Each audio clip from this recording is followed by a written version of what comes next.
السلام عليكم، ازيكم؟ عاملين ايه يا زملكاويه؟ يا رب دايما تكونوا بخير، صحه وسلامه يا رب العالمين. فيديو النهارده عن مباراه الزمالك ونادي زد في الدوري المصري، المباراه الهامه اللي بعد على طول مباراه النادي الاهلي ونادي الزمالك. ديربي الاهلي والزمالك، الزمالك استغله صح. واحد يقول لي يا عم ازاي؟ ده تعادل ما بين الفريقين والزمالك كان المفروض يكسب. بس انا هقول لكم على فكره، الاهلي كان نازل ومطمن وواثق مليون المية انه هيكسب نادي الزمالك. جمهور نادي الاهلي كان مطمن وحاطط في بطنه بطيخة صيفي، وقال لك هنكسب نادي الزمالك. بس الزمالك كبير يا جماعة. ده بقى الفريق اللي يثبت لك انه مش اي حد يكسبه، ومش اي حد يروح يعمل لي صفقتين ثلاثة بفلوسه يعرف يكسب نادي الزمالك. نادي الزمالك بيلعب بتاريخه وبتشيرته ابو خطين حمر. هو ده الثقة. هو ده اي لاعب حتى لو عنده 5 سنين وبيلعب هيديله الثقة، لان التيشيرت ده غالي جدا يا جدعان. التاريخ ما بيشتروهش بالفلوس. النادي الاهلي عمال يعمل في صفقات، النادي الاهلي عمال يقوي من دفاعات ويقوي من هجوم. انت لو بصيت لهجوم وهجوم نادي الزمالك هتلاقي في فرق كبير جدا. الاهلي عنده في المركز 2 و3 لعيب، الزمالك ممكن تلاقي في المركز لعيب ومش مركزه كمان. والزمالك هيفضل الزمالك هيفضل اكبر منافس للنادي الاهلي. الدوري المصري اللي بقى خلاص ملحمة وكله بينافس عليه. اوعى تفتكر ان الزمالك بعد عن الدوري، لا ده الزمالك قرب من الدوري. والزمالك ممكن كمان في الدور التاني او الجولة التانية يعمل لنا مفاجأة، بس يلعب بنفس المستوى. النهاردة مباراة زد دي هتكون مباراة قوية جدا. نادي الزمالك يقدر يحصل على ال3 نقاط، خصوصا لان الزمالك عنده الروح المعنوية رفعت جدا، وجمهوره عطاله الثقة بعد ما فقد الثقة.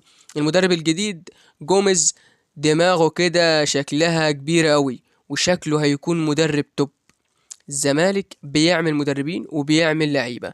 وشكرا لأشرف بن شرقي اللعيب الخلوق المحترم اللي جاب جون ومرضيش يحتفل بيه. ويلا بينا بقى على فيديو النهارده تشكيلة نادي الزمالك أمام زد والقناة الناقلة للمباراة.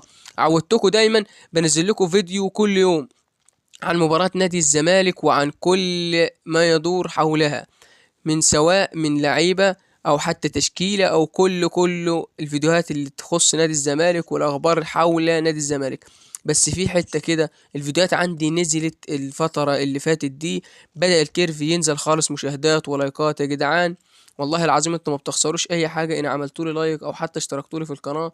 وكل سنة وانتم طيبين ورمضان كريم، وربنا يعود علينا وعليكم الأيام بخير يا رب.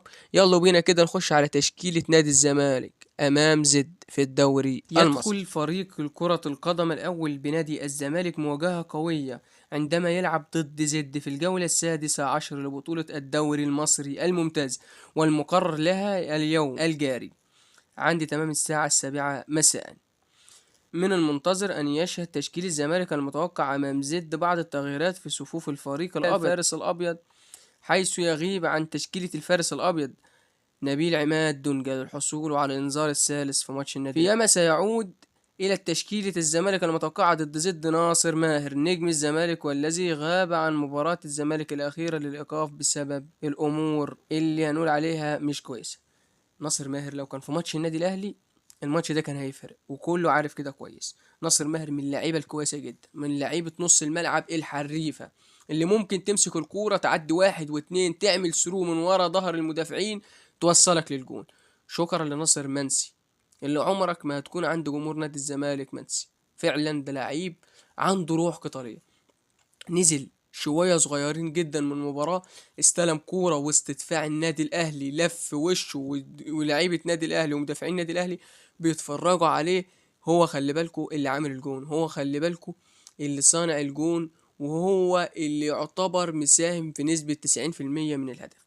يلا بينا على التشكيل. في حراسة المرمى محمد عواد، وخط الدفاع الونش وحسام عبد المجيد ومصدق ده لعيب جامد جدا وكواليتي كويس جدا، وهتشوفوه كمان الفترة اللي جاية.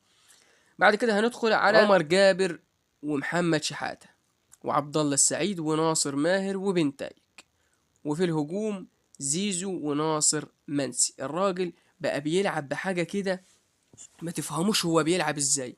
بيلعب بتشكيل انتوا نفسكم ما تعرفوش تتوقعوه. تشكيل الراجل ده او الدماغ وفكر الراجل ده ممكن يوصل الزمالك لليفن كويس جدا، خصوصا لانه بيعرف يدافع، بيعرف يمركز اللعيبة في مراكزها 100%.